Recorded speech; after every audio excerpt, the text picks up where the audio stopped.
Merhaba değerli arkadaşlar, değerli dostlar. Zerdeş TV'nin yorum analiz programında tekrar bir aradayız.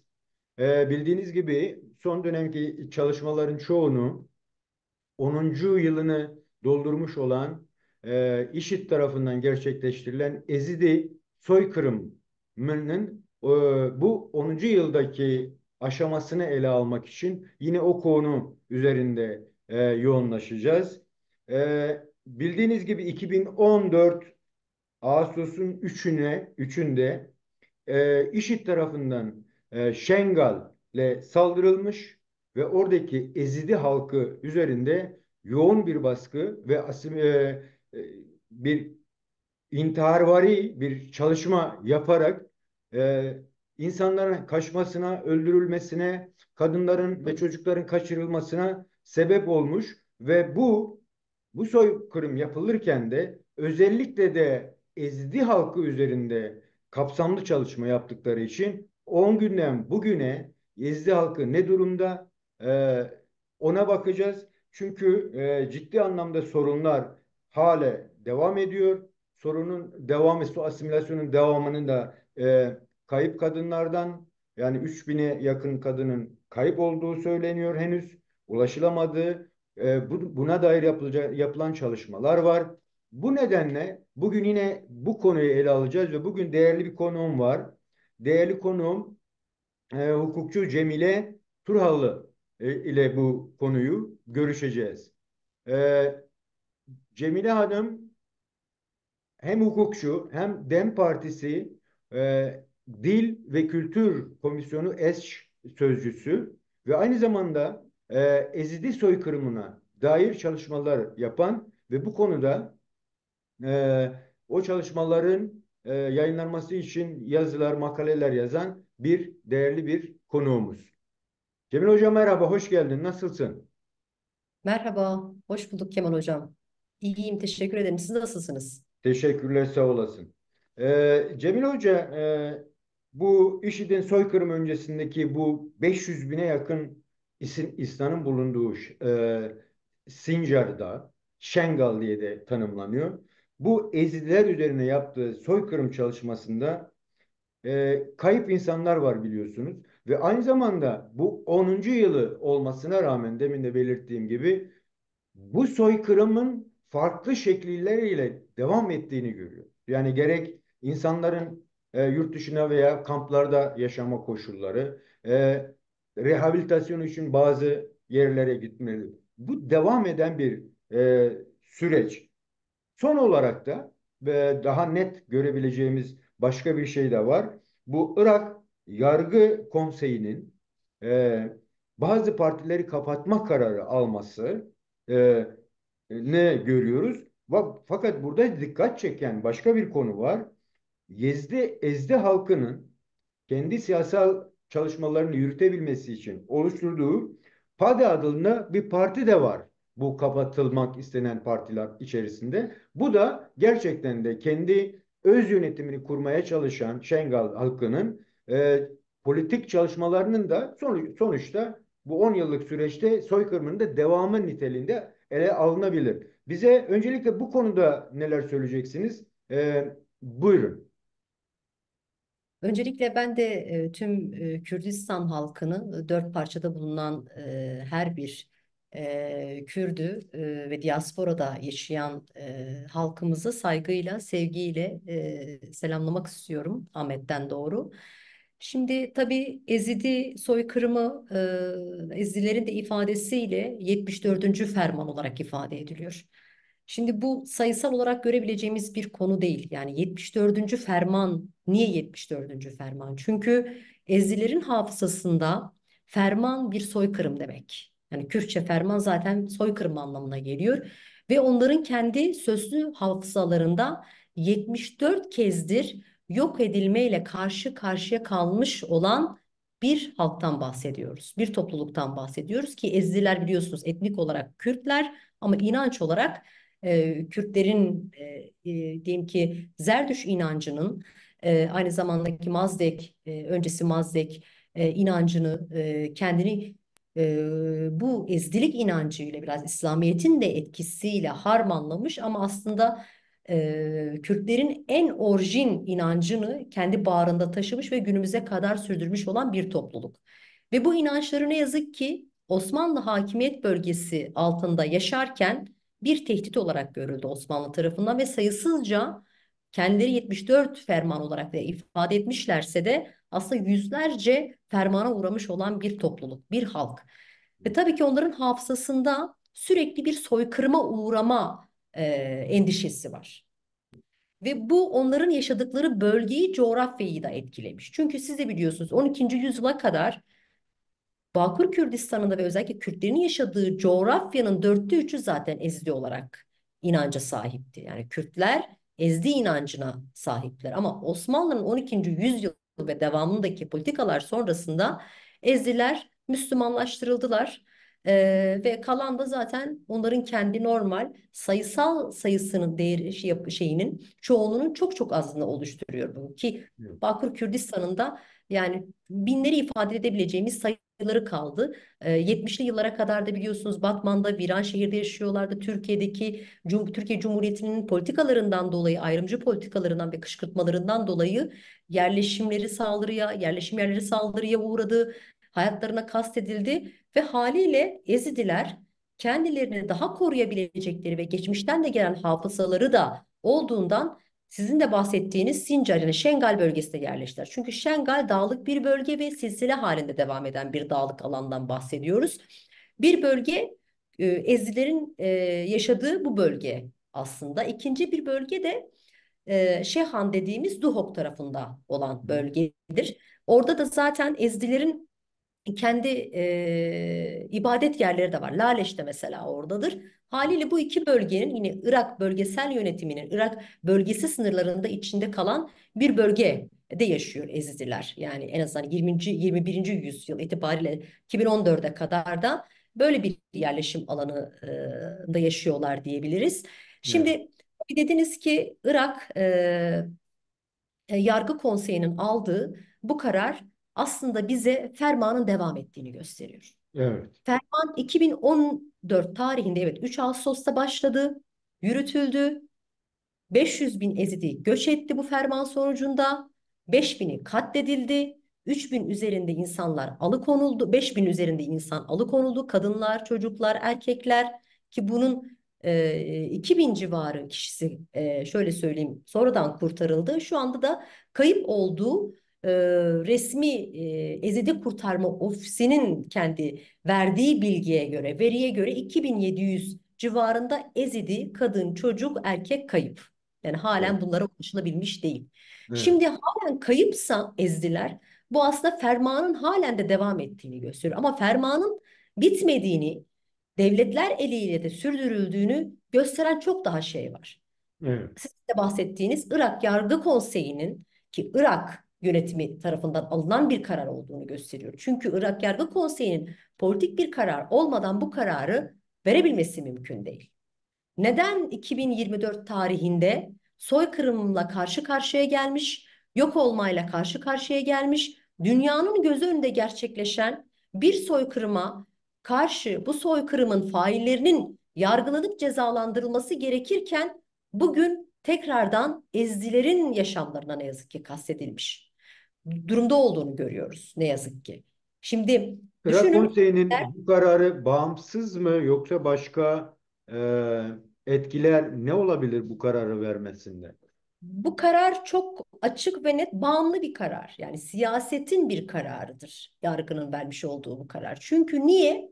Bugün Ezidiler dediğim gibi 2014'te başlayan ferman sonrasında zaten kendi yerleşim alanlarını terk ettiler. 500 bini zaten birçok yere dağıldı. 100 bin civarında Avrupa'ya ya da Kanada deniz aşırı ülkelere gitmek durumunda kaldı. Bir kısmı geri döndü.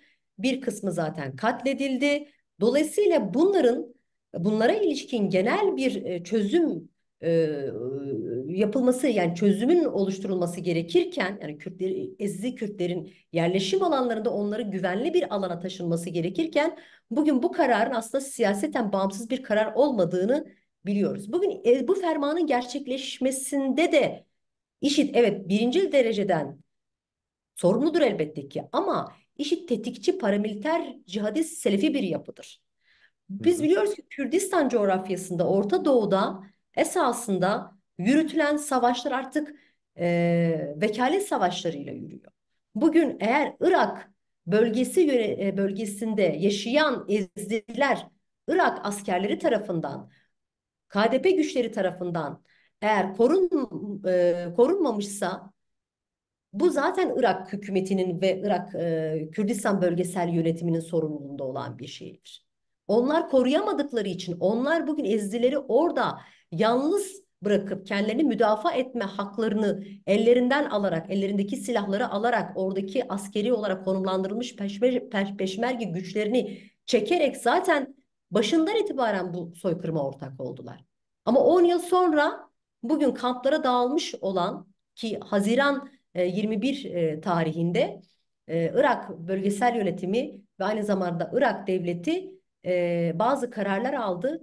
Kampların da kapatılmasına karar verdi.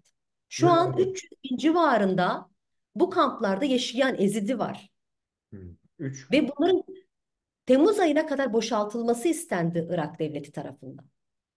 Yani düşünün, siz kampa mahkum edilmişsiniz. Hiçbir vatandaşın, hiçbir kişinin, bireyin kampta yaşama arzusu zaten olamaz. Neden orada kalıyorlardı? Çünkü Şengal bölgesi halen özgürleştirilmemiş bir bölge. Güvenli bir bölge değil, ama güvenli bir bölge olmaması için de bu devletler ne yazık ki soruna ortak oluyorlar. Çünkü bakın ne yaptılar mesela sonrasında? Biliyorsunuz ki, hepimiz biliyoruz. Şengal'de Ezdiler, yüz binlerce Ezidi'nin bugün hayatı kurtarılmışsa, Rojava'daki KSD güçleri ve orada onlara ilk elden ulaşan Kürt güçlerinin desteğiyle olmuş bir şey. Bugün o Kürt güçleri destek olamamış olsalardı bugün çok daha korkunç bir tabloyla karşı karşıya kalacaktık. Bu sadece bakın benim söylediğim bir ifade değil. Evet. Ben çalışmayı yaptığımız ve gittiğimiz birçok deniz aşırı ülkelerde yaptığımız görüşmelerde her bir Ezidi'nin söylediği şeydi bu. Diyorlardı ki bugün o Kürt güçleri bize ulaşmamış olsalardı bugün bir tane Ezidi kalmayacak. Hı hı. 70'indeki Ezdi bir dededen tutun, e, 18, 19, 20 yaşındaki bir genç kıza kadar. Hepsi bunun farkındalar. Biz bugün kurtulmuşsak bu Kürtlerin sayesinde kurtulduk diyorlar. Bizi satanlar belli. Bizi koruyamayanlar, bizim elimizden silahı alanlar bizim kendi faillerimiz. Bugün eğer bu soykırımı da gerçekleştirilen bizim kirvelerimiz, bizim kendi komşularımız. Hı hı. Bilerek bizim canımıza, malımıza, kadınlarımızın ırzına geçtiler bunlar. Hı hı. Ve bunlar hepsi o Irak yönetiminin, aynı zamanda da Kürdistan bölgesel yönetiminin ihmalkarlığından ve hatta kimisi de bir anlaşma olduğunu örneğin söyleyebiliyordu. Hı hı. Şimdi dolayısıyla demek istediğim şey şu: yani ferman bitmedi, ferman devam ediyor. Hı hı. Ama Kürtler bugün Ezidi Kürtler bugün kendi coğrafyalarına, elbette ki yaşam alanlarına dönmek istiyorlar. Ama dönemiyorlar çünkü güvenli bir bölge değil. 2014 ve 2016 sonrasında hatırlarsanız Kürt güçleri orayı aslında özgürleştirdi.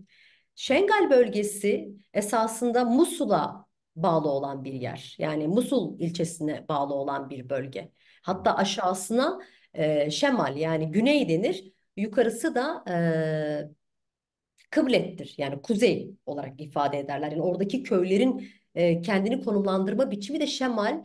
Biz Şemalliyiz, biz kıbletliyiz. Emre kıbletene, em şemalene mesela Hı derlerdi. hı. Şimdi dolayısıyla ama orada iki farklı durum var. Şemal bölgesi daha çok böyle Araplaştırmanın yaygın Doğru. Evet. olduğu bir asimilasyon politikası orada zaten hayata geçirilmiş.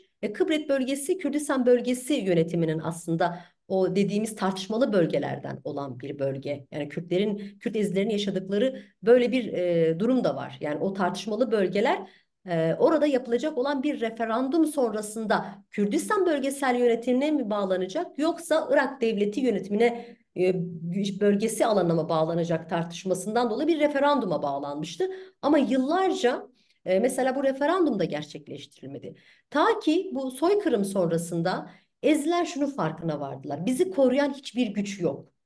Biz kendimizi koruyamadığımız sürece, biz güçlü olmadığımız sürece biz yine fermanlarla karşılaşacağız. O zaman ne yapmalıyız? Kendi öz gücümüzü kurmalıyız. Kendi özerk yapımızı kurmalıyız. Kendi Cemile Hocam, güvenliğimizi Cemile Hocam bu oluşturmalıyız. noktada sizin yaptığınız çalışmalar var. Bu kamplara gitmişsiniz mesela, söyleşilerde bulunmuşsunuz. E, Bu mesela kamplardan insanlar geri dönmek istediği halde engellemeler oluyor. Özellikle de Güney Kürdistan'da. Gerekçe de Şengal'in güvenli olmadığı, ama güvensizliği yaratanın da bakıyoruz ki oradaki Irak güçleri ve Türkiye'nin SİHA'larının bombalaması var. Yani e, bu kararlar, göndermeme kararları hukuken mi alınıyor, yoksa zoraki dışsal etkilerle mi yapılıyor? Çok önemli bir şey, çünkü bu çalışmalarda yakinen görüyor olduğunuzu tahmin ediyorum. Bu kamplardaki o yaşam koşulları da değiştiriliyor. Yani suyu yok, bilmem ne, çamurlar içerisinde binlerce insan gelmek istiyor, izin verilmiyor vesaire. Bu konuda gerçekten uluslararası güçlerinde bir etkisi var mı? Çünkü son belirlemelere göre 15'e yakın ülke bunu soykırım olarak tanıdı. Yani bunun gereklerini uluslararası hukuka rağmen yani yerine getirmiyorlar mı? Ne yapıyorlar? Bu konuda da bize bir şeyler söyleyebilir misiniz, çalışmalarınızı da baz alarak? Şimdi tabii çalışmaya geçmeden önce bu çalışmaya neden başladığımı kısaca anlatmış olayım. Buyurun. Şimdi 2014 3 Ağustos'ta zaten bir soykırım gerçekleşti. Ezid'in yaşadıkları bölgelere IŞİD tarafından saldırılarak oradakiler zaten bir kısmı öldürüldü ve çoğunlukla da alıkonuldular. Kadınlar ve çocuklar, belli bir yaş altındaki çocuklar tabii ki daha çok alıkonuldu kadınlarla beraber. Erkekler kurşuna dizildi, yaşlılar kurşuna dizildi. Tabii biz hepimiz kendi yaşadığımız yerlerde dünyanın gözü önünde gerçekleşen bir fermanın tanıklığını yaptık. Evet. Bu ferman öyle bir ferman ki bütün dünya anı anına bu fermanın nasıl gerçekleştiğini görüyor. Evet. Biz Kürtler haliyle Bağkur'daki yaşayan Kürtler, Kürt kadınları yani biz bu olamaz, bu kadar da olamaz bir şeyler yapmamız gerekiyor dedik. Tabii ki o zaman Kürt güçlerinin onlara ulaşması ve onların o fermanın kaderini değiştirecek bir hamleyle orada koridorun açılıp onların özgürleştirmesiyle tabii ki biraz rahat nefes alınmıştı. Ama gün geçtikçe tablonun daha çok ağır olduğunu, bir sürü alıkonulan kadının olduğunu, bunların tecavüze uğradığını, birçok erkeğin gruplar halinde köy meydanlarında ya da başka şekillerde Tabii. öldürüldüğünü görüyorduk. Haliyle biz Bağkur'da ne yapabiliriz diye düşündük. Burada da HDK'nin, DBP'nin yani HDP'li kadınlar, Kürt aktivistler, Kürt gazeteci kadınlar, yani kadınların oluşturduğu bir platform doğalında gelişti. Evet. Bağkur Kürdistan'ında Türkiye'li kadınlar da vardı bu platformun içerisinde. Kıbrıs'tan feminist kadınlar da vardı. Avrupa'dan olan estiler de vardı. Bir şeyler yapılması gerektiği üzerinden bir çaba şeyi oluştu, isteği oluştu. Haliyle bir platform kuruldu ve bu platforma biz zorla alıkonulan kadınlar için mücadele platformu dedik. Evet. 2015'ten hemen sonra bazı çalışmalar yapmaya başladık ve en temel zaten amaçlarımızdan bir tanesi alıkonulan ezidi kadınların kurtarılması ve alıkonulduktan sonra kurtulan ya da bir şekliyle kurtulan kadınların, çocukların yaşadıkları travmaların onarılması için psikolojik destek almaları, Ezdilerin kendi yaşam alanlarına dönmesi için neler yapılabilirlik üzerinden belli programların ve çalışmaların başlatılması, yine e, özellikle yaşanan bu olayın bir soykırım olduğu, hatta bir kadın kırımı olduğu, dolayısıyla bunun içinde Uluslararası Ceza Mahkemesi'nin de harekete geçerek Uluslararası Ceza Mahkemesi'nde bu suçları konu yapıp faillerin yargılanması ve arkasındaki güçleri, devletleri, kurumları, yapıları da ifşa ederek bunların yargılanmasını Evet. sağlamaktı. Ne Evet. yaptık bunun için derseniz, tabii ki şimdi bu sonuçta bir soykırım tanımı, her ne kadar soykırım dense de uluslararası standartlar açısından öyle kolay değil. Yani bunların belli bir takım sistematik amaçlar dahilinde olması gerekiyor. Bir de tabii ki tanıkların, mağdurların beyanlarının alınması gerekiyor bu noktada. Biz de Özellikle Uluslararası Ceza Mahkemesi'ne konu yapılması için olay sıcağı sıcağına yaşanıyorken halen de binlerce kadın alıkonulmuşken bu kadınlara bir an önce ulaşıp bazı beyanları bir arşiv niteliğinde yani bir belge niteliğinde getirerek bunu Uluslararası Ceza Mahkemesi'ne konu yapılmasını istemiştik. Evet. Ki kaldı ki zaten o soykırım gerçekleştikten birkaç ay sonra Birleşmiş Milletler Güvenlik Konseyi'nin İnsan Hakları Komisyonu'nun yayınlamış olduğu rapora göre de zaten bunun bir soykırım olduğu tanımlanmıştı. Yani soykırım olduğu kabul edilmişti. Hı hı. Sonra tabii ki bunun aşama aşama bütün ülkeler tarafından tanınması gerektiğiyle bir çağrı da yaptık biz. Çalışmalarımızı da daha çok böyle sizin de görüntülerde gördüğünüz gibi kamerayla kayıt alarak onlardan da olur alarak kurmancı tabii diyalog kurarak yaşanılan olayların ailelerinde kimleri kaybettiklerini, nasıl olayın nasıl gerçekleştiği ile ilgili bilgilerini tabii ki onların özgür iradeleriyle vermesini sağlamaktı. Evet. Tabii görüşmeleri aldıkça dehşete kapıldık. Yani hakikaten yani yaşamadıkları şeyin olmadığını gördük ne yazık ki. Aşama aşama bu tablonun çok daha ağırlaştığını ve aileli bir soykırımın neredeyse ailede kaybetmedikleri bir fertlerinin olmadığını gördük. Dolayısıyla bu çalışmaları da ilk başta biliyorsunuz Bağkur Kürdistan'a gelen Şırnak'tan sınırından Cisre sınırından gelen Ezdiler olmuştu ve bu Diyarbakır'da Fidanlık dediğimiz işte Yenişehir Belediyesi'nin sınırları içerisinde olan Fidanlık kampı olarak bilinen bu kampta kaldı Ezdiler. Orada da görüşmeler aldık. Orada zaten belediyenin bünyesinde Ezidilerin bütün ihtiyaçları karşılanıyordu. Orada da binlerce Ezidi gelmişti o kampta kalıyordu. Sonrasında tabii ki biz Aşti kampına gittik Süleymaniye'de. Bu şu an gördüğünüz görüntüler Aşti kampına ait. Yani Süleymaniye'de olan bir kamp. Birleşmiş Milletler nezdinde kurulmuş olan bir kamp bu. Orada görüşmeler aldık. Tabii aile fertlerinden dediğim gibi kimseyi kaybetmeyen ve alıkonmayan neredeyse yoktu. Belli bölgelerde daha çok yoğunlaşmıştı. İşte hani bu Güney Musul'a Koço dediğimiz hatta ilk saldırı olsa da 16'da Koço'daki katliam gerçekleşmişti. Biraz bekletilmişlerdi. Koço, Gırzerek, işte Şeyh Evet. Sıbahır gibi bölgelerden birçok kişinin kurtulamadığını, alıkonulduğunun bilgisini zaten ailelerden alıyorduk. Dolayısıyla hani bu platformun amacı da bahsetmiş olduğum amaçlar etrafında da bir şey sağlamaktı. Yani Ezidiler için bir e, ceza adaleti talebine karşılık gelecek bir noktada çözüm bulunmasını sağlamaktı. Devamında şeye gittik yani Kanada'ya gittik. Kanada'da birkaç defa gittim hatta ben farklı eyaletlere gittik. Orada kadınlarla görüşmeler aldık. Çünkü Birleşmiş Milletler'in bu soykırım açıklamasından sonra Birleşmiş Milletler'e üye olan devletler belli sayıda kişileri kendi ülkelerine alabileceklerini ve Evet.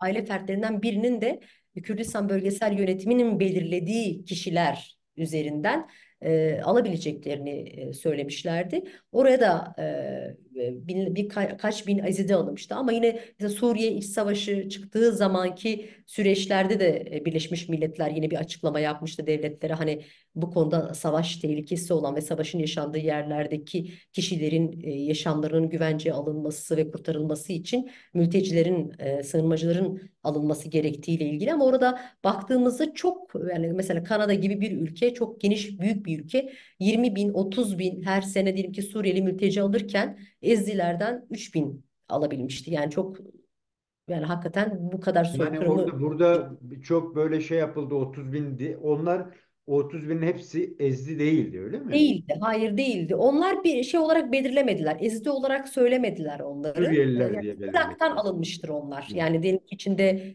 Şebekler vardır, Türkmenler vardır, içinde Suriye'den olanlar vardır.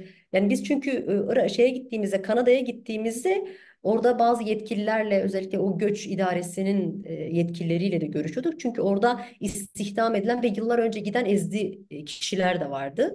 Hı. Mesela orada doğmuş olanlar da vardı. 40 yıl önce gidenler de vardı. O ofislerde zaten onlar istihdam ediliyor. Onlarla da onlar yani Ezdilerle onlar muhatap olmak durumunda kalıyorlar kısmen. Hepsi olmasa da öyleydi. Onlardan edindiğim bilgiyi söylüyorum.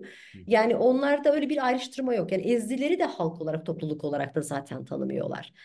Bunu nereden anlıyoruz? Mesela Ezdilerin yaşadıkları yerlere Müslüman ve orada Irak'taki Müslümanları da yakınlarına yerleştirmişlerdi.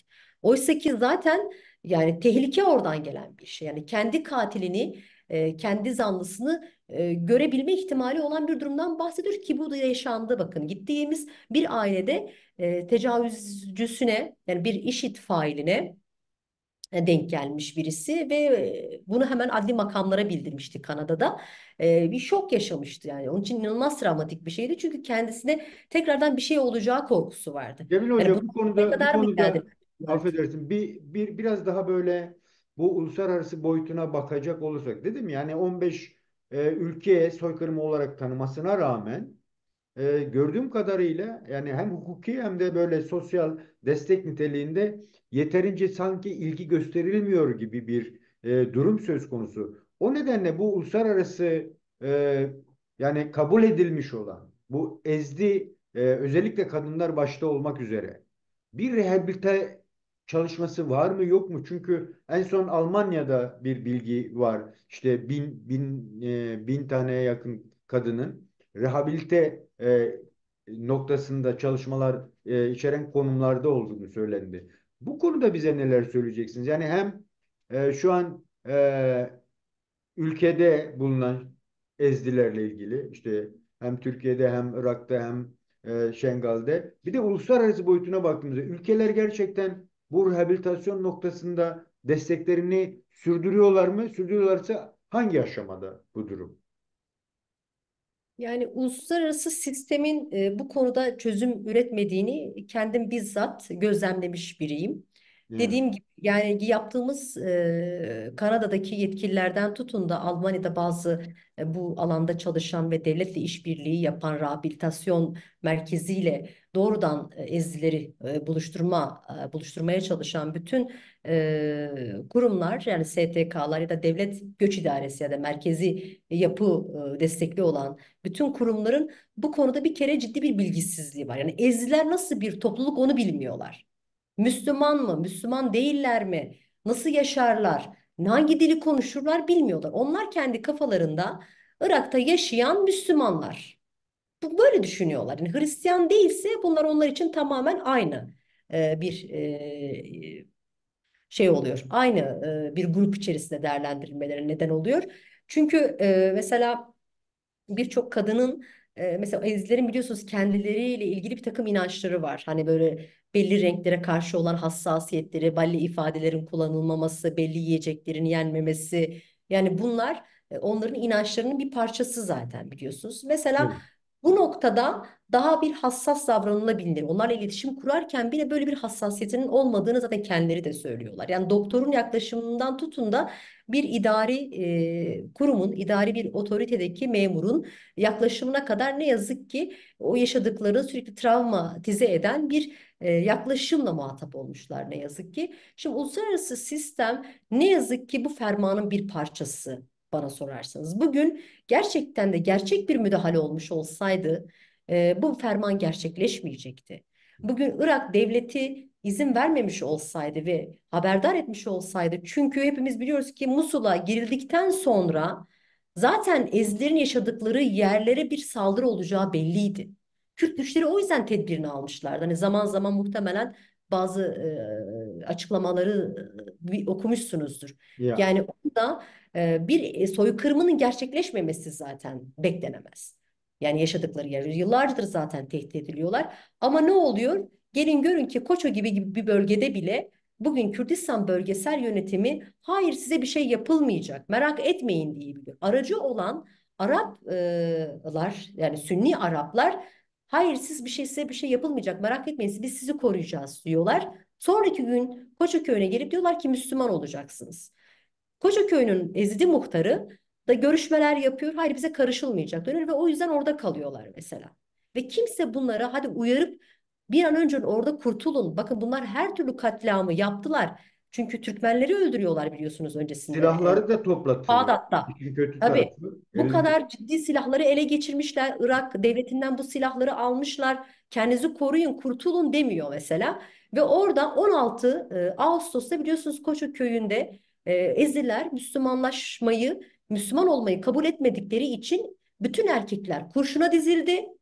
70 yaşındaki 70 yaş üzerindeki kadınlar aynı şekilde kurşuna dizildi. 11 yaş üstteki erkekler kurşuna dizildi. Kadınlar ve diğer çocukların hepsi Ezdi taraf Araplar, yani Arapların yaşadığı bir bölge sonuçta. IŞİD'lilerle ittifak yapıp e, Ezidileri şey yaptılar, yani alıkoydular, esir aldılar ve dünyanın neredeyse her yerine bir ticari kazanç elde etmek için ne yazık ki sattılar yani. Şimdi dolayısıyla mesela başlayan süreçte zaten problem var. Sonrasında Avrupa Konseyi ve Güvenlik Konseyi'nin evet soykırım olarak tanımlaması, bunu deklar etmesi önemli. Hollanda'nın, Belçika'nın ilk ülkeler bunlar soykırım olarak tanıdılar biliyorsunuz. Ama bunun için ne yaptı? Hı. Bugün gerçekten bu devletler Ezdilerin yaşadığı bu fermanı, bu soykırım için bir şey yapma gayreti içinde olsalar neden bugün 10. yılda faillerin bulunup yargılanması gerekirken Ezdilerin yaşadıkları coğrafya özgürleştirilmesi gerekip onların oraya gitmesi, teşvik edilmesi gerekirken tam tersi bir tutum içerisindeler. Neden failler hala yargılanmış değil? Bakın, soykırım evet tanımlamak önemli ama soykırım için ne yaptığınız daha önemli. Evet. Bunu siz e, çünkü ceza adaletini böyle sağlayabilirsiniz. Onarıcı adalet dediğimiz şey esasında bununla yüzleşilmesini sağlamak ve faillerin yargılanmasına konu yapmaktır. Bu soykırım tartışmasız. Ama kaç tane IŞİD'li bugün bu tanıyan ülkelerin kendi yargılama mekanizması içerisinde uluslararası suçlar bakımından, yani savaş suçları, yani soykırım, yani insanlığa karşı suçtan dolayı yargıladılar. Defalarca Rojava bölgesel yönetimi elindeki IŞİD'lileri teslim etmeye hazır olduğunu, bunların yargılanması için ki itiraflarının da olduğunu, burada geçici nitelikte de olsa Uluslararası Ceza Mahkemesi bünyesinde kurulacak olan bir mahkemenin kurulması gerektiğini belirtip kendi elindeki failleri bu yargı mekanizmasına teslim edeceğini söyledi. Ama ne oldu? Türkiye tarafından, diğer başka ülkeler tarafından, koalisyon güçleri tarafından onların kaldığı cezaevlerine saldırı yapıldı ve kaçmaları sağlandı. Ve hatta yani düşünün, o dönem 1 yaşında olan bir çocuk 10 yaşında, şimdi 10 yaşındaki 20 yaşında, hani 60 bin kişiden bahsediliyor Hol kampında. Yani Evet. şey açıklaması da yapıldı. Yani bunlar bu şekilde eğitiliyor, kendi kamp içinde kendilerini eğiten insanlar. Sonuçta yani yarın öbür gün yine IŞİD ideolojisiyle hareket edecekler. Ona rağmen gerçekten de uluslararası destek görmediler. Aynı zamanda sanıyorum hani gerçekten de jenosidin devamını gördüğümüz başka alanlar da var. Mesela toplu mezarlar yeterince araştırılamıyor. Veya o araştırmalar sonucunda gerçekten e, neler çıkıyor, hangi sonuca çıkabiliyoruz? Kaçırılmış olan kadın ve çocukların durumu ve onların kamplardaki rehabilitasyon vesaire, hiçbir çalışma göz önünde görünmüyor. Yani bu merkez ülkeler, yani Şengal ve çevresindeki ülkelerin baskısıyla olma olgusu biraz, yani tamam olabilir ama uluslararası güç dengesi bu kararı verememesinin sebebi ne? Hukuki engeller mi var? Yani ille de bir devlet, Irak gibi, Türkiye gibi ve Suriye gibi, onlar öncelenmesi mi gerekiyor? Burada bir sıkıntı var mı? Hani nasıl ki statüsü olan bir yapı ancak uluslararası kurumları harekete geçirebilir diye bir olgu var ya. Buradan baktığımızda da sanıyorum soykırım devam ediyor gibi görünüyor. Bu konuda neler diyeceksiniz? Şimdi evet, soykırım halen devam ediyor. Yani 3 Ağustos'tan bugüne kadar bugün hayatta kalan bütün Ezidiler her ne kadar kurtulmuş olduklarını düşünseler de her gün fermanı yaşıyorlar. Her gün bunun izlerini, her gün bunun duygusunu, kayıplarını arayarak, onlardan gelecek olan bir telefonu bekleyerek ya da onların mezarının bulunmasını sağlayarak, bulunmasını bekleyerek yaşıyorlar. Ne yazık ki Ezidiler. Şimdi bu bahsettiğiniz konu tabii ki önemli bir konu. Uluslararası sistem pragmatist bir sistemdir. Şimdi Birleşmiş Milletler'in üyeleri esasında devletler. uluslararası sistemin bir parçası devletler olduğu sürece bunun çözüm üretmesi zaten mümkün değil. Çünkü devletlerin, günümüz bütün dünya devletlerinin hemen hemen hepsi aslında bir şekliyle ya fiziksel bir soykırım gerçekleştiriyor ya da etnosit dediğimiz kültürel Evet. bir kırım gerçekleştiren yapılardır esasında. Evet. Ve ne yazık ki ulus devlet sürecinden devletlere miras kalan bu anlayış. Şimdi uluslararası sistem buna niye çözüm üretemiyor derseniz, yani bunu tabii ki ben bir liberal hukuk teorisiyle açıklayamam. Onu da bilirim, yani anlatabilirim elbette ki, ama bunun liberal hukuk sistemi içerisinde çözülmesi zaten bir kere başından imkansız. Şimdi Hmm. bu tarz durumlarda, soykırımda, insanlığa karşı suçlarda uluslararası sistemin öngördüğü bunların uluslararası suç olduğu ve bunların uluslararası ceza mahkemesinde yargılanması gerektiğidir. Şimdi Hmm. İkinci Dünya Savaşı sonrasında biliyorsunuz ki Nazi Almanyası'nın yaptığı soykırım sonrasında uluslararası ceza mahkemeleri kuruldu. Onlar geçici nitelikteki olan mahkemelerdir. Çünkü işlenen bu suçların o zaman tam tanımı da yoktu aslında. Hmm. Soykırımın önlenmesi sözleşmesi sonrasında ve devletlerin bir araya gelerek Birleşmiş Milletleri ve hegemonik ve kazanan devletleri olarak da bunları tırnak Hmm. içerisinde alırsak söyleyebiliriz. Nürnberg ve Tokyo Uluslararası Ceza Mahkemesi Evet. kuruldu. Neydi? Galip gelenlerin, devletlerin mağlup olan devletlerin yargılamasına dönmüştü Evet. mesela. Evet. Japonlar Tokyo Mahkemesi'nde yargılandılar. Almanlar Nürnberg Hmm. mahkemelerinde yargılandılar. Sonrasında yine geçici nitelikteki mahkemeler kuruldu. Yugoslavya Uluslararası Ceza Mahkemesi bunlardan bir tanesidir. Yine Birleşmiş Milletler'in kendi içinde bir araya gelip oluşturdukları de facto denir bu mahkemelere. Ruanda Uluslararası Ceza Mahkemesi de yine bunlardan bir tanesidir. Bu uluslararası suçları yargılama konusu yapmıştır. Şimdi tabii ki geçici nitelikteki uluslararası ceza mahkemelerinin buna çözüm üretmediği, yani daha sistematik, daha aktif bir uluslararası ceza mahkemesine ihtiyaç duyulduğu kabul edildi ve daha geçici nitelikte değil süreklilik gösteren bir mahkeme olması gerektiği üzerine mutabakata varıldı. Roma statüsü diye bildiğimiz 2000 yılı sonrasında Birleşmiş Milletler'in devletlerinin büyük bir çoğunluğu bir araya gelerek dediler ki şeyi olan Lahey'de olan Uluslararası Ceza Mahkemesi'nde bu suçlar yargılanmalıdır. Nasıl yargılanmalıdır? Roma statüsünde belirlenmiş olan uluslararası suçları yargılayan bir mahkemedir bu dediler. Hmm. Neydi? Savaş suçu, soykırım suçu, insanlığa karşı suç, barış suçu. Yani bu suçların Uluslararası Ceza Mahkemesi'ne konu yapılması, faillerin yargılanması o adalet açısından, cezai adalet açısından önemli olduğu kabul edildi. Şimdi bakın, Roma statüsünün kuruculuğunu, öncülüğünü yapan ülkelerden bir tanesidir Amerika. Hmm. Amerika ama Roma statüsünü imzalamamıştır. Ve imzalamamış. İmzalamamıştır tabii ki. Yani şimdi İsrail mesela Roma statüsünün tarafı değildir, imzalamamıştır. Türkiye imzalamamıştır, Irak imzalamamıştır. Dünyadaki en büyük savaş suçlarını işkence, işkence de biliyorsunuz, insan sistematik bir şekilde belli topluluklar üzerinde hayata geçirilmişse o da insanlığa karşı suç kategorisinde ele alınır. Evet. Bir insanlığa karşı suçtur. Amerika'nın Ebu Ghraib hapishanesinde yaptıklarından Guantanamo'ya kadar ki olan hiçbir tane suç yargılanabilmiş midir? Yargılamaya konu yapılmış mıdır? Hayır, yapılmamıştır. Ve diyorum ya, bakın, kurucu ülkelerinden biridir Amerika. İsrail'in yaptıkları mesela, Türkiye'nin yaptıkları.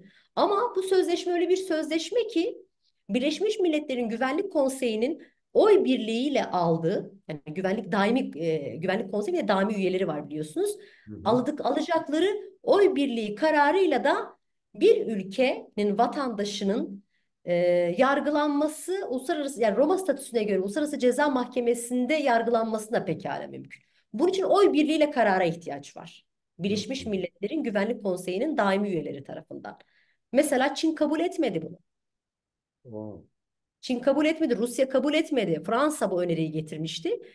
Yani her ne kadar bu suçları, yani yerindelik ilkesi var. Yani suçun işlendiği yer de bu anlamda önemli. Suçun faili de bu anlamda önemli. Yani Roma statüsü ister istemez biraz sınırlıyor ama belli genişletici yorumları da var. Diyor ki Güvenlik Konseyi bir karar alırsa bunlar Uluslararası Ceza Mahkemesi'ne havale edilirse Güvenlik Konseyi tarafından ben bir araştırma komisyonu kurarım ve bununla ilgili olarak ya şey yaparım, bir tahkikat yaparım, soruşturma birimi oluştururum. Daha sonra o soruşturma biriminin vermiş olduğu raporlara göre ben uluslararası suçlardan bir yargılama yapabilirim ve failleri de ona göre cezalandırabilirim diyor. Yani Roma Statüsü'nün kapsam alanı bu aslında. Şimdi bakıyoruz, şimdi bununla tabii ki Ezdiler sonrasında biraz kafa yormuştum bu alandaki suçlar ve uygulamaları örnekleriyle ilgili olarak. Evet. Daha çok bakıyorsunuz işte şeyler, fil dişi, Güney Afrika ülkelerinin daha çok yargılandığı bir yargılama pratiğine dönmüş. Hatta o zaman Güney Afrika bir açıklama yapmıştı. Biz çekiliyoruz demişti bu sözleşmeden. Yani bu cezaları hep biz mi işliyoruz? Yani biz mi cezalandırılacağız sadece bundan? Ve bu nasıl bir ikiyüzlülüktür? Yani biz bunu kabul etmiyoruz diye bir konsey Avrupa'da Afrika'nın bu devletleri bir araya gelerek böyle bir açıklama yapmışlardı yani.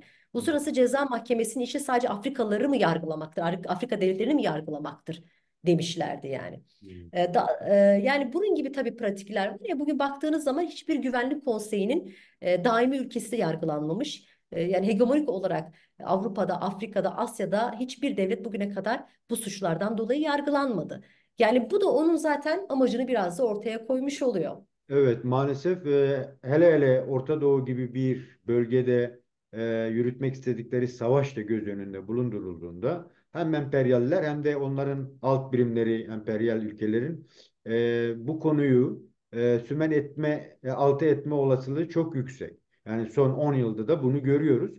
Buna rağmen, buna rağmen gerek Ezdi halkının kendi aralarındaki örgütlenmeleri ve öbür sosyal hani STK dediğimiz sivil toplum örgütleri öncülüğünde yapılan bazı çalışmalar var mı? Bu konuda bir bilginiz var mı? Yani hem rehabilitasyon açısından hem geri dönüşlerle ilgili hem gerçekten de o sadece fiziki soykırım değil, kültürel soykırımlarını da önleyecek çalışmalar konusunda bir bilginiz var mı? Bu konuda neler söyleyeceksiniz hocam? Şimdi devletler sisteminin zaten buna bir çözüm üretmeyeceği, mecbur kalmadıkça bu konu üzerine gitmeyeceği çok belli. Yani buradan bunu anlıyoruz. Şimdi tabii ki çalışmalar var. Yani devletsiz topluluklar elbette ki bütün devletler üzerinde bir basınç oluşturma ve bu adaletin sağlanması, bu suçların yargılanması için elbette ki bütün varlığını bu baskı üzerinde, bu basınç üzerinden oluşturacaklardır.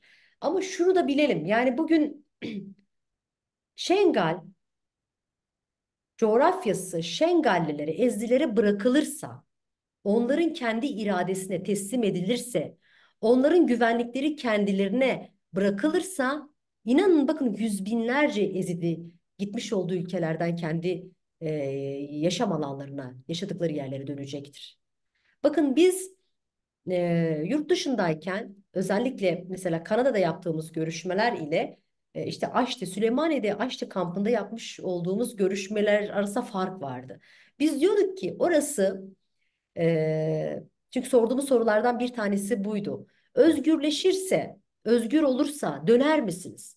Hmm. Kampta yaşayanların %99'u evet tabii ki döneriz. Orası bizim toprağımız. Kim toprağına dönmek istemez diyorlardı. Bir an önce olmasını istiyoruz ama diyorlardı ki uluslararası tüm sistemlerin garantörlüğünde dönmek istiyoruz. Yani gerçekten bize orada bir daha katledilmeyeceğimiz bu tehlikenin olmadığının bize hissettirilmesi ve inandırılması gerekiyor. Şimdi Evet. Kanada'ya gittiğimizde ya da Almanya'da şimdi belli bir hayat konforu da var. Sürekli hafızasında soykırıma uğrama korkusunu yıllarca yaşamış. Yıllarca bu hikayeleri dinlemiş. Kendini olabildiğince küçük bir yerleşim alanına zaten sıkıştırmış ve bir fermanı da ister istemez yeni bir fermanı da olası olarak görüyor. Haliyle bir yaşam konforu da var. Devletlerin vermiş olduğu belli sosyal ödenekler de var. E, Orada kendini daha güvende hissediyor. Çünkü yaşamını daha çok önemsiyor. Çocuklarının yaşamını çok daha önemsiyor. Yoksul bir halk ve haliyle bir sosyal ödenek o koşullar itibariyle kendisine daha cazip geliyor. İşte ama gençler mesela çocuklar ve genç olanlara sorduğunuzda zaten bir hafıza kalmamış bununla ilgili olarak. Bulunduğu yeri tabii ki tercih ediyor. İngilizce öğrenmiş ya da Almanca öğrenmiş. Burada olmanın kendi yaşam güvencesi olarak görüyor. Öyle artık ona inanmış. Yani bu olasılık gittikçe zaten azalıyor. Onların dönmesinin Ve olasılığı. süre uzadıkça o asimilasyon gittikçe derinleşiyor aslında. Yani hem Tabii. birlikte hem derinleşerek devam ediyor. Kimliğini kaybediyor. Yani mesela her ne kadar siz ona çok önem veriyor. Ezidi cemaati birbiriyle görüşür, izoledir. Yani gittiği her ülkede Müslümanlarla ya da diyelim ki Almanlarla ya da diyelim ki İngilizlerle, yabancılarla kaynaşmak istemezler. Kendi işlerinde bir gettolaşma hali vardır aslında. Hem güvensizler hem bir özgüven şeyi de var. Yani bunlar bir şey mi yapar bize korkusu da var. Haliyle bu ihtimal gittikçe daha çok azalıyor ve en önemlisi de bugün Ezilerin yaşam alanları, yerleşim yerleri bugün ciddi bir tehdit ve saldırı altında. Türkiye'de biliyorsunuz oraya hava saldırısı yaptı. Evet. Halen de yapıyor. Şu an Bağşur'daki girişim Şengal'in tekrardan işgal edilmesi girişimidir. Yine Irak Yargı Konseyi'nin PADE dediğimiz Ezidi Özgürlük ve Demokrasi Partisi, yine Tevgera Azadi, yine Demokratik Mücadele Cephesi Partisi ile ilgili vermiş olduğu kapatma kararı aslında fermanın devamı niteliğinde olan kararlar. Evet. Çünkü düşünün, siz örgütlenme hakkınızı dahi kullanamıyorsunuz. Hı hı. PADE Partisi, yani Ezidi Özgürlük ve Demokrasi Partisi, birkaç defa seçime girmiş. Yani Irak Anayasası'na göre, yasalarına göre kurulmuş, seçime girmiş, parlamenterlerini seçmiş olan bir parti. Ve bugün gelin görün ki Irak Yargı Konseyi'nin almış olduğu bir kararla kendi örgütlenme hakları zaten ellerinden alınmış. Yerleşim yerleri zaten ellerinden alınmış. Biliyorsunuz ki 9 Ekim 2020 tarihinde 9 Ekim Anlaşması diye bilinen bir anlaşma vardı. Yani bu anlaşmaya göre Kürdistan Bölgesi Yönetimi ile Irak arasında düzenlenen, yani şey yapılan, yürürlüğe konan bir sözleşmeydi. Orada çünkü Şengal'de yaşayan Ezidiler Kürt güçlerinin orayı özgürleştirmesi, hatta Şemal ve Kıbrıs bölgesini tamamen özgürleştirmesi sonrasında oranın yönetimini, güvenliğini, kontrolünü zaten o güçlere bıraktılar. O Hı güçlerin üzerinde binlerce asayiş gücü, güvenlik, askeri gücü oluşturuldu ve biz kendi kendimizi koruyacağız. Bundan sonra fermanlar bizim kaderimiz olamaz dediler. hı. Hı hı. Sonrasında ne oldu? Gelin gör ki 9 Ekim Antlaşması'yla e, biliyoruz ki 9 Ekim Antlaşması'na Türkiye dahil olmuştur. Bugün Irak konseyi, yani Irak Yargı Konseyi'nin aldığı kararın da kesinlikle Türkiye merkezli bir Evet. nedenden kaynaklandığını düşünüyorum. Çünkü Nisan döneminde hatırlarsanız Erdoğan da gidip görüşmüştü Irak yönetimiyle ve sonrasında 23 belli konulara dair anlaşmalar imzalandığı söylenmişti. Şimdi ortaya çıktı ki aslında anlaşmalardan bir tanesi de Ezidilerle ilgili alınan kararlar. 9 Ekim'de 2020 tarihinde alınan zaten bu karar, alınan karar oradaki yerel özel güçlerin diskalifiye edilerek bunun dışında tutularak Kürdistan bölgesi yönetiminin belirlediği peşmerge güçleri ve aynı zamanda Irak yönetiminin belirlediği istihbari güçler ve askeri güçlerin konumlandırması şeklindeydi. Hı hı. Zaten onlar olduğu için bu ferman gerçekleşti. Ya. Onlar olmamış olsaydı bu ferman olmayacaktı. O günden bugüne bugün bir IŞİD'den kurtarıldıysa, özgürleştirildiyse o bölgeler, bu güçler olmadığı için. Bu irade, bu savaş onların gücüyle, onların kontrolünde olduğu içindi aslında. Ama aşama aşama görüyoruz ki bugün bu güçlerden de temizlenmeye çalışılıyor Şengal bölgesi. Şengal'in özerk yönetimde yer alan temsilcileri tutuklanıyor, dış şey yapıyor, yani kararları hiçe sayılıyor ve bugün tekrardan fermana terk edilen bir anlaşma silsilesi ne yazık ki var. Yani sizin örgütlenme hakkınıza dahi tahammül olmayan bir devlet nasıl sizi koruyacak? Bakın, bir siyasi partinin kapatılmasından bahsediyoruz. Evet. Ki siyasi Herhangi bir askeri partilerin güçten bahsetmiyoruz yani. Bu çok ya önemli bir şey. ya Sizin tabii. örgütlenme hakkınızı bile korumayan bir devlet. Örgütlenme hakkı en temel evrensel bir karardır. Evrensel bir şeydir, haktır. Yani hem Birleşmiş Milletler nezdinde hem de Avrupa Konseyi nezdinde imzalanan bütün sözleşmelerde örgütlenme, ifade özgürlüğü çok temel bir haktır yani. Siz örgütlenme hakkınızı kullanmadığınız bir yerde yaşam hakkınız nasıl korunacak? Buna nasıl inanabileceksiniz? Dolayısıyla hani bu ferman ne yazık ki bugün Irak eliyle bugün Kürdistan böl ne yazık ki Kürdistan bölgesel yönetiminin bazı diyelim ki temsilcilerin de içinde olduğu, hepsinin olduğunu ben de düşünmüyorum. Yani umarım bu karardan yani bu noktadaki hassasiyetlerini Ezidi halkının çıkarına göre kurarlar. Yani bir Ezidilere bir borçları var bunların bir kere. Bu kendi halkı yani. Göz göre göre nasıl bir fermana tekrardan ferman ortasına atabilirsiniz? Onları güvenliksiz kılabilirsiniz. Nasıl bunu kabul edebilirsiniz? İşte görüldüğü Yani kadarıyla demek ki bu sömürge Kürdistan coğrafyasını sömürgeleştiren ülkelerin e, şeyleri değişmiyor aslında. Bundan aylar önce İran'ın etkisiyle Irak merkezi hükümeti İran'daki Kürt Kürtlerini silahsızlaştırdı. Yani partilerini kapattırdı. Türkiye zaten kendi siyasal partilerini yani kendi kanunlarına göre kurulmuş partilerini en son DEM'e açıldı bir dava biliyorsunuz kapatma. Suriye aynı şeyi yapıyor. Dolayısıyla bu sadece sanıyorum Ezdilere özgü bir şey de değil. Yani Kürdü ve Kürdistan coğrafyasının tümünü aslında e, örgütsüz bırakmak, kendi savunmasının dışına taşırmak için çok belirlenmiş ve ne yazık ki bu oyunlar aynı zamanda bu bölgede uluslararası oyuncular da var. Yani belki de en çok işte destek istediğimiz, en çok çalışmaları gerektiğini düşündüğümüz o kurumsal yapıların da sahipleri bu batılı güçler olduğuna göre hakikaten bu soykırım devamını önleyebilmek artık STK'lara, bireylere ama hukuk yoluyla ama sosyal çalışmalarla biraz öncelenmesi gerekiyor diye düşünüyorum. Bu konuda son olarak eğer bizim unuttuğumuz, sizin öne çıkarmak istediğiniz başka bir şey varsa bu konuda Ezdiler ne yapıyor, ne yapmalılar? Yani onların çalışmalarına dair bir bilgi var mı? Siz de bu konuda bize neler söyleyeceksiniz? evet. Yani Ezdilerin özellikle Şengal özerk yönetiminin aslında oluşturduğu bir irade, bir yönetim biçimi vardı.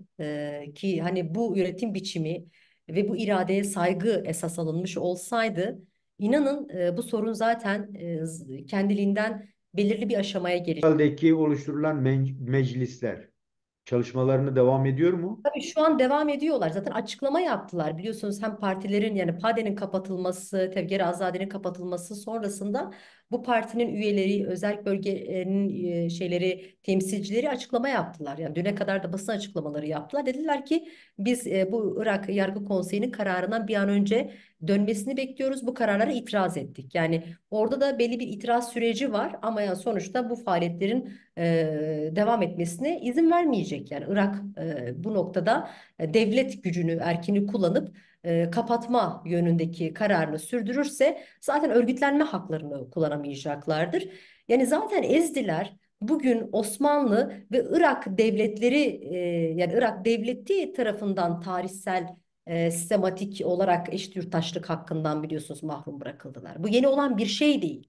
Hmm. Şimdi siz de ifade ettiniz bu çok önemli bir durum. Yani Kürdistan coğrafyasının işgal edilmesi, kaynaklarının talan edilmesi, inançlarının sömürülmesi ve inançların ortadan kaldırılması ulus devlet öncesi olan dönemlerde inançlara saldırı şeklinde kendini gösteriyordu.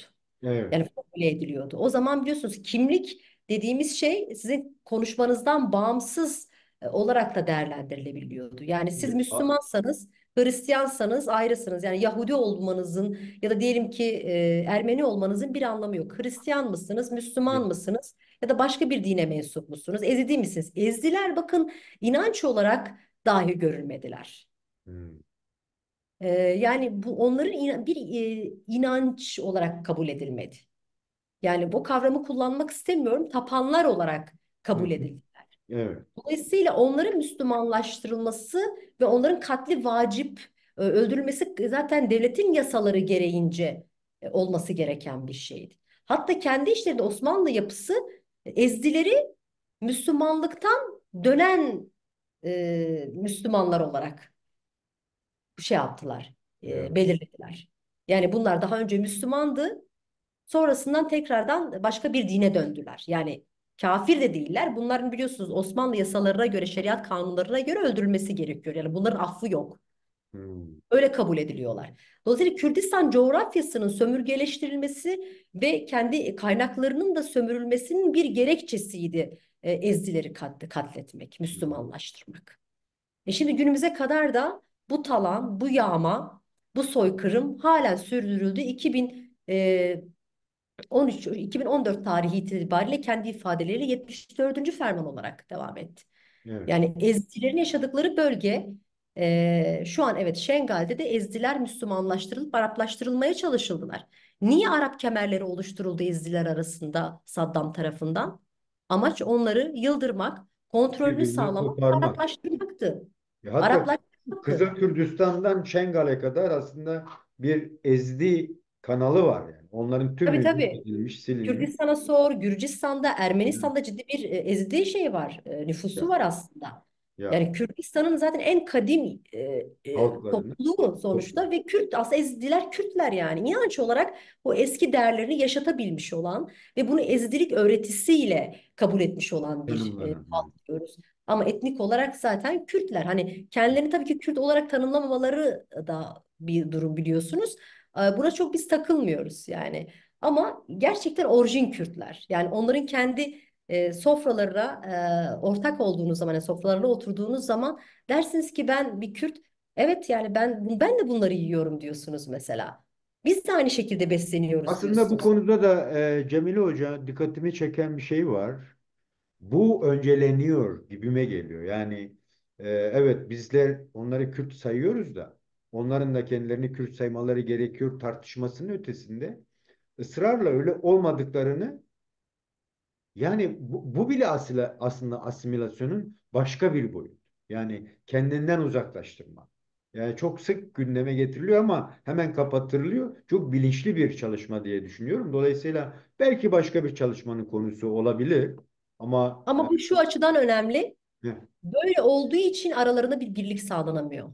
Mesela Nadia Murat'ın yaptığı çalışma Kürdistan bölgesel yönetimiyle daha ortak, daha bazı devletlerle olası iken ama mesela bizim içinde bulunduğumuz platformun çalışmalarının görünürlüğünün olması ile ilgili bir direnç yaşıyoruz mesela. işte o Yani çelişkiyi görmemiz gerekiyor. O tabii. paradoksu görmemiz Yani gerekiyor. amaç aslında bu da bir amaç. Yani Ezidileri yalnızlaştırmanın, onları hedef haline getirip onları zayıflatmanın bir nedeni. Şu Evet. Ezidiler çünkü kendilerini Kürt olarak görmüyorlar ki Kürtlerle bir araya gelsinler gibi düşünebiliriz. Evet. Kaldı ki yani bu Ezidilerin bu refleksi biraz şundan da kaynaklanıyor. Yani tarihsel süreç içerisinde Müslümanlaştırıldıkları için ve sonrasında da mesela Bağkur Kürdistan'ında, Viranşehir'de, Batman'da, Çölemerk'te ki hani bunlar şeye kadar yani 20. yüzyılın 19. Pardon 20. yüzyılın ilk yarılarına kadar da mesela Bismil, Hani hattı %80'i Ezdilerden oluşuyordu. Aşama aşama tabii ki göçertildiler ve kendilerine saldıranlar devlet eliyle Sünni Kürtlerden oluştuğu için onlar için Kürtlük evet çoğunlukta olan ama onları öldüren ve bu fermanların uygulayıcıları olarak kodlandı ve bu da aslında devlet eliyle yapıldı. Yani Osmanlı tarafından bu şekilde yansıtıldı onlara. Yine Türkiye tarafından ya da Irak bölgesindeki yönetimler tarafından hep bu empoze edildi. Bakın sizi kardeşleriniz zaten öldürüyor dedi. Evet. Oysa ki bu da devletin sistematik bir politikasının sonucu. Onları daha çok yalnızlaştırmanın, onları daha çok açık hedef haline getirmenin bir sürecin yaşanmasına neden oldu. Ama bu ferman sonrasında bunun kısmen ben yıkıldığını da gördüm.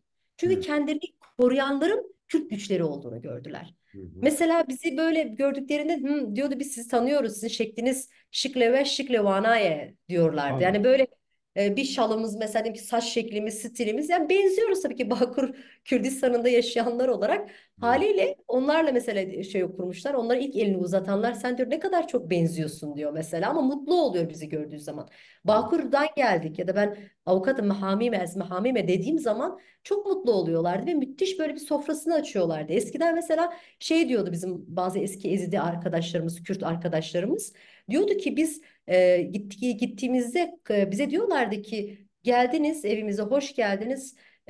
Soframıza oturdunuz. Hadi artık biz tanımıyoruz. Yani diyordu bununla sınırlıydı. Ama He, şimdi mesela artık şey görüyor. Yani kendi bir dayanak olarak görüyor. Yani Bağkur'daki Kürtleri de kendisinin bir parçası olarak görüyor. Çünkü kendi yaşamını, kendi halkının soykırıma uğramasını engelleyen bir güç olarak zaten önemli. görmüş, tanığı olmuş bunu. Tanığı olmuş yani gözleriyle görmüş bu durumu. Haliyle bu biraz kırıldı aslında. Ama işte bu tarz politikalarla bu tekrardan ne yazık ki şey haline getirilmeye çalışılıyor. İşte bazı bir takım mesela diyelim ki sosyal yardımlarla işte bazı bölgesel yönetiminin ya da işte diyelim ki devletlerin onlara yaklaşımının olduğunu görüyorduk. Yine bu onları yalnızlaştıran bir şey. Oysa ki mesela Almanya'da biliyorsunuz 70 sonrası Batman'dan göç eden yani giden Ezdiler de soykırıma uğramışlardı. Oradaki Kürt siyasal hareketinin yarattığı kurumlaşma ve bilinç düzeyinden dolayı bir politik şeye geldiler. Bir alanda birbirlerini tutabildiler. Mesela onlarda bu çelişki yoktur. Onlar çok farkındalar bu durumun.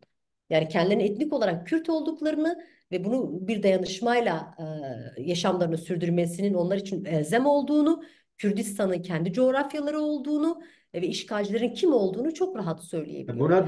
Buna Sankilerin biraz yakın kafası karışık. örgütlenmeleri de var. Hatta gösteriler falan da oldu bu 10. yıl sürecine Tabii dair. Avrupa'da. Türkiye'de, Avrupa'da çok Avrupa'da. daha organizeler. Evet. Avrupa'da özellikle 70 sonrası göç eden Ezdilerin Almanya'daki diasporadaki işte dediğim gibi oradaki kurumlaşma ve belli bir politik bilincin gelişmesiyle beraber aslında çok farklı bir Ezidi şeyi var. Kitlesi var diyebiliriz. Evet. Peki hocam. Değerli arkadaşlar, değerli dostlar, bugünkü çalışmamızın sonuna gelmiş bulunuyoruz. Bu konu Ezdi soykırımı ve Ezdilerin kendisi gerçekten de Kürdistan'ın içinde bulunduğu sorunların bir parçası. Dolayısıyla da Kürtlerin ve Kürdistan coğrafyasının sorunları çözüldükçe belki bu sorunların da kendi içinde çözüme ulaşabileceğini. Ancak bunu çok derinleşecek ve süreklileşecek olan asimilasyondan da koparmanın gerekliliği ortada. Bu nedenle buna dair çalışmalar yapan değerli hukukçumuz Cemile Turhallı ile görüştük bu konuyu. Hem Ezdiler konusunda yaptığı çalışmalarıyla hem de uluslararası hukuka dair bilgilenmelerle bizi bu konuda bilgilendirdi. Kendisine çok teşekkür ediyorum. Hocam çok teşekkürler. Katkı sundun. Çok sağ olun. Görüşmek üzere. Ben teşekkür ederim Kemal Hocam.